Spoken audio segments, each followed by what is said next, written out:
right, thank y'all for being here.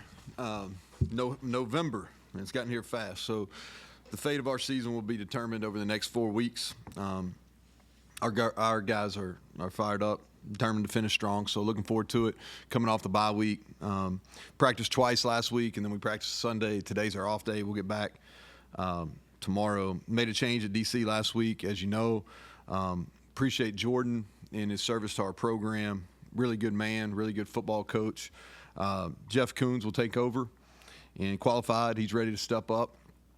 He's done really well anytime we put him in charge, whether it's lead in recruiting, whether it's on the punt team where he's taking the lead. He's been the organizer on special teams, always excelled in leadership roles. He's got experience with linebackers here, but he's also coached safeties in the past, so he can tie the front and the back.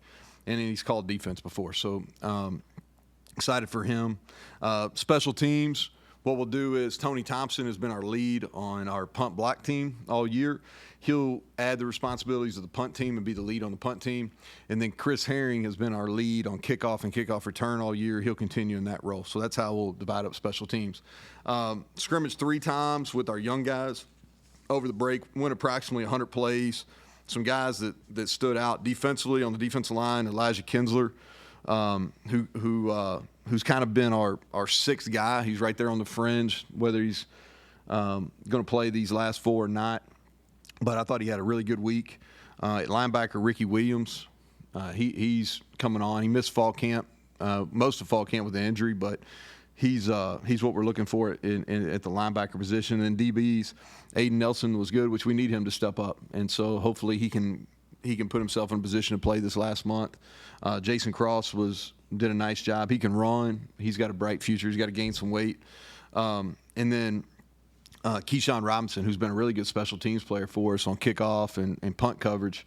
He had a nice week as well. Offensively, Dior Hubbard had two of the 3 days. He was really good yesterday.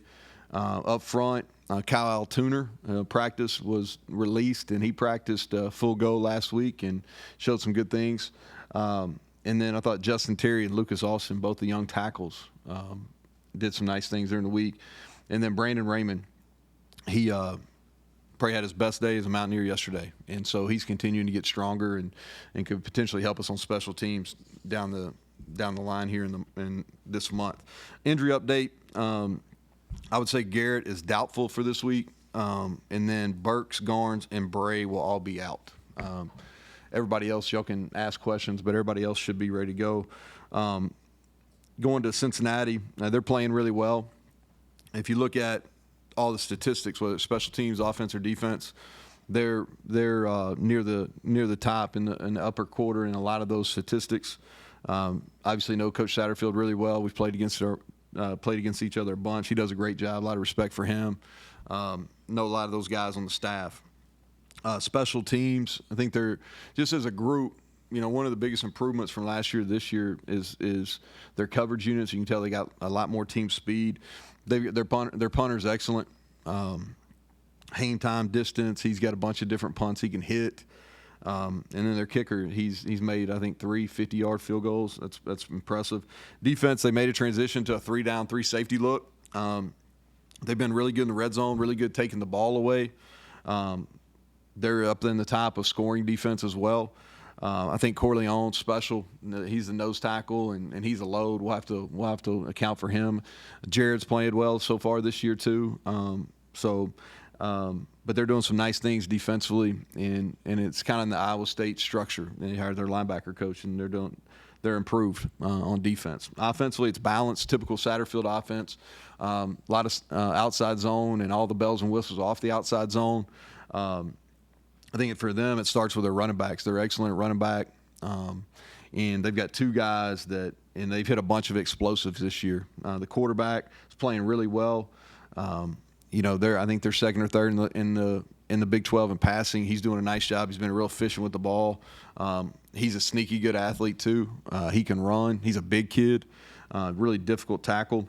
Their O-line, I think all 5th or 6th year players up front that are playing, and so they've played a lot of football together, and they're doing a nice job. And then they added the Royer kid who's a Cincinnati kid, transferred from Ohio State, and he's made them different offensively. He's kind of the go-to guy on third down, and he's doing a nice job in the block game, but he's really been a good pass catcher for him.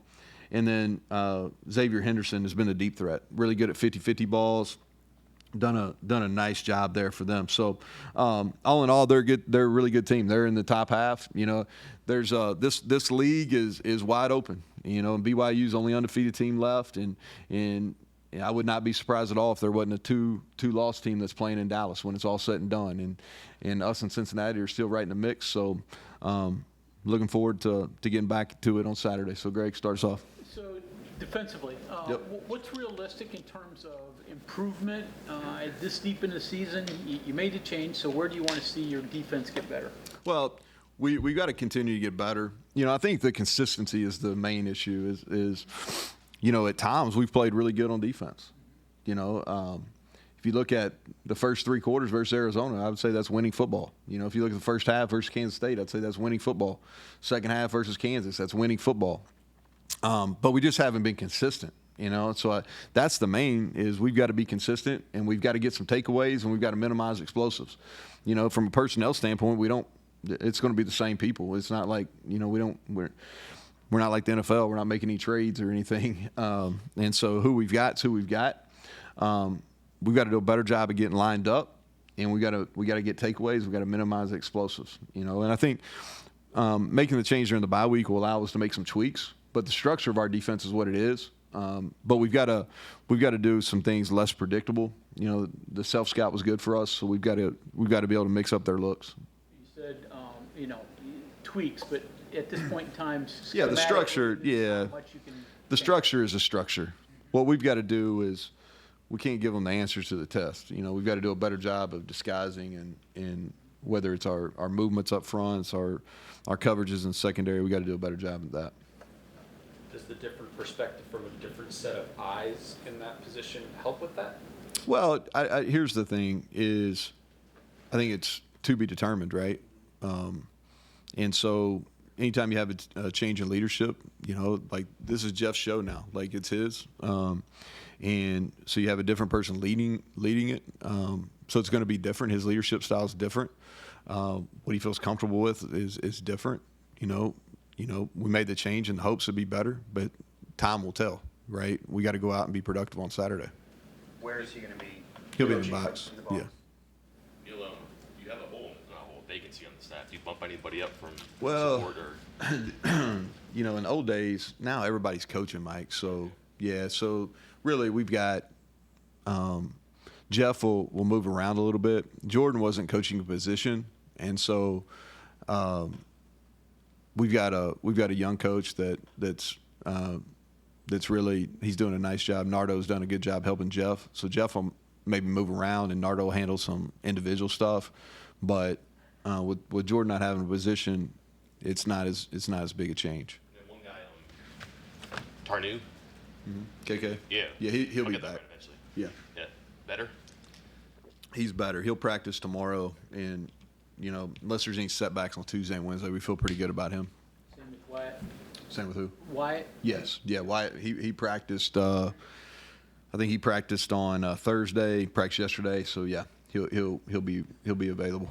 You went into bye week and then came to this week, and it's almost like a new season. I mean, can you imagine? I mean, can you imagine if the 4 teams that you had lost to all lost this week? You have a new defensive coordinator. You're in a race that it looked like you were out of. I mean, is it like a rebirth? Yeah, I think the way that you look at this season is kind of in thirds, right? Played 4, had a bye, played 4, had a bye, and now we're finishing with 4. Traditionally, we played our best football in the month of November, you know, and we need to live up to that bill this year too. I'm not surprised that we're in the thick of it. You know, I think if you go back and, you know, a couple weeks ago, I said I would not be surprised if there's a 2-loss team that has a chance to play in Dallas. You know, now it's going to be complicated.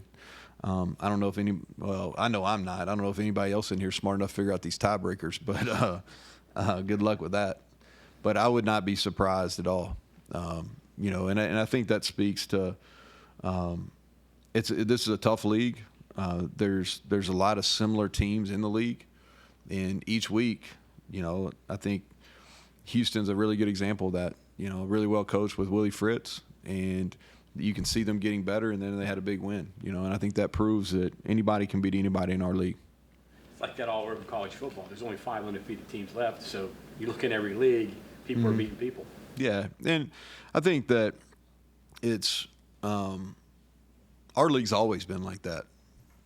And as long as I've been in it as a head coach, it wasn't necessarily like that when I was a coordinator, but as a head coach, it's been like that all 6 years I've been in the league, where, there's always been one of the bottom teams that finished in the standings always beaten one of the top 2 or 3 teams in the standing. That's happened every year I've been in the league. But in the SEC and some of those other leagues, necessarily hadn't been the case. The reason why, I don't know. I can't tell you. How big of an opportunity is this for Jeff, and is this kind of an audition for him, moving forward? Yeah, I think this is big for him. You're gonna have a chance to talk to him. I think it's probably fair to ask him that question. But yeah, I think this is an opportunity. He's at a point where he's ready to do this.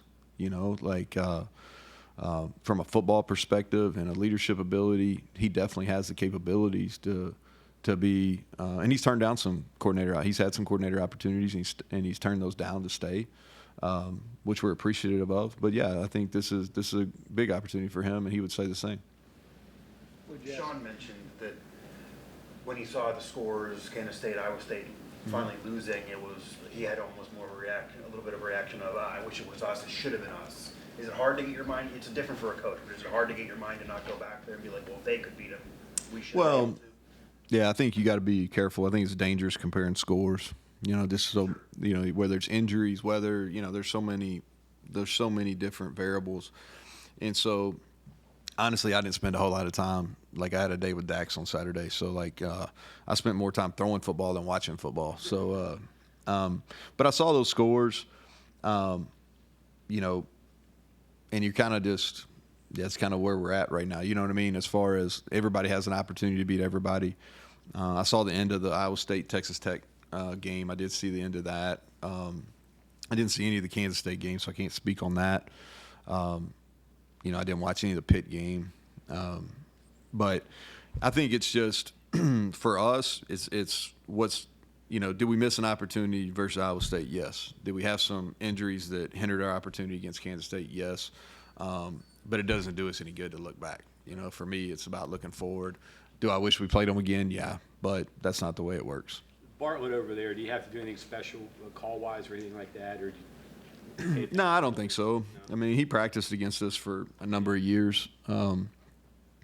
If he can remember our calls and stuff, more power to him. I have a hard time remembering from spring to fall camp. So if he can remember them, more power to him.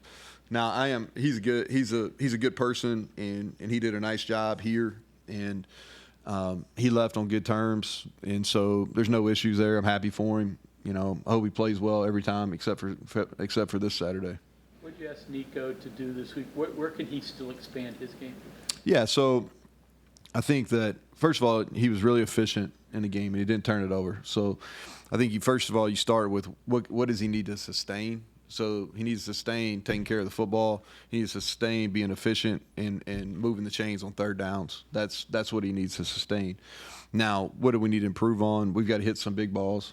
We've got to take some shots down the field, which he did. He hit the big one to Traylon, missed a couple, but we have to continue to grow in that area. There was some decision making in the run game that we need to clean up, and a couple third downs that he can make a little better decision on. But I'm pleased. I think that for us, it's about putting him in the best situation possible, and from a game planning perspective and how we're calling it. And if we continue to do that, then I believe he'll play well. Does it change a little bit now with Garrett? I mean, he's not back, but you're looking at maybe a month between games for him by the time he does get cleared in practice, and Nico having plenty of runway to be a starter. Yeah, I think that I don't know. I'll have to. He should throw a little bit this week. That's the hope. And so, is there going to be some rust there? I would think so. But he's also played a lot. He's played a lot, so I think he'd be able to handle that a little better than maybe a young player or somebody that's making their first playing opportimities. Is this kind of what you expected from him injury-wise, or was there anything you can give on that? We're gonna be really, really careful. We're gonna be really careful, and when he's ready to go, then he'll have an opportunity to play, and he's just not ready right now. How often ISO since it had this is the first, I believe, of 3 straight opponents that you play off of a bye. Yeah, you notice that? Yeah, Big 12 did us some favors, right? So this one's fair, but then we play 2 more right in a row in the month of November, which I would say we're the only team in the league that's doing that, right? And so this game was supposed to be on Thursday, which would have given us a little leeway, but that didn't come through. So, yeah, it is what it is at this point. We'll play them and worry about it. I think this one, both of us come off bye week, and so it's equal for this game. Are you still stopping halfway up to do the walkthrough? Yeah. It's kind of an unusual thing, I think, from my perspective. Just why are you doing that? What's the idea? Well, so we're doing it because we're driving over. If you think about it from like we got to go to Clarksburg, and then you fly, and then you got to drive to the hotel. And so on the way over, we did this a lot at Troy, right, wrong, or indifferent. So you save some money, and then you break up the trip a little bit. And so what we'll do is we'll take several buses, and we'll go over. We'll stop in the Columbus area and practice. So we go about 2.5 hours, practice, eat lunch, and then get back on there and finish up the trip. And it'll be normal Friday. And then we're going to fly back just for the turnaround, especially since it's an early game. Play at a high school or like? I don't even know, Mike, honestly. Yeah. I usually get to that. Like, we could tell you. I have no idea. I can't remember if we're stopping at one of the smaller colleges over there or if we're practicing at high school. And it's like a regular road walkthrough, right? So typical. Yeah, so we'll do our meetings here, and then instead of going right out to practice, we'll just get on the bus. And we've got the buses where everybody will have their own seats. So, as you can imagine, on a charter flight, those guys are pretty crunched in there, and so they'll have more room on the bus. So we'll get on the bus and we'll ride over to Columbus. We'll practice and then finish the trip. Maybe you could set up a quick scrimmage with Ohio State. Yeah, they. I don't know where they play at. I have no idea. I know we're not practicing there. That's the only thing I do know. But I don't. You mentioned you're a fan of scrimmages, maybe. Yeah. We maybe in the spring get them to pass that. Yeah, but that's what we're gonna do, Mike. If that answers you. CJ good to go? Yeah. Mm-hmm. Yep. He'll be ready to roll.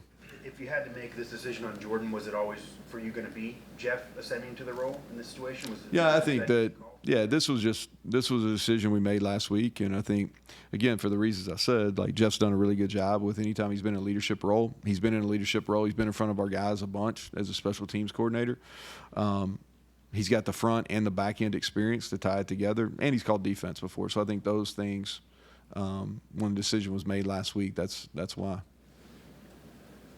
As an administrator, for the guys, for the players, how do you ease that transition when you have that type of a quick change in a kind of weird spot? Yeah, it's really not. You don't ease into it. We had a meeting on Tuesday, and you just address it up front. I think that's the best way when you're dealing with anybody, especially this age bracket. Is, hey, here's the situation. This is why, and this is what we're doing moving forward. And you don't sugarcoat it. You don't try to make excuses for it. This is what it is, and this is why, and this is how we're moving forward. That's kind of how we handled it. Anybody else? All right. Appreciate y'all.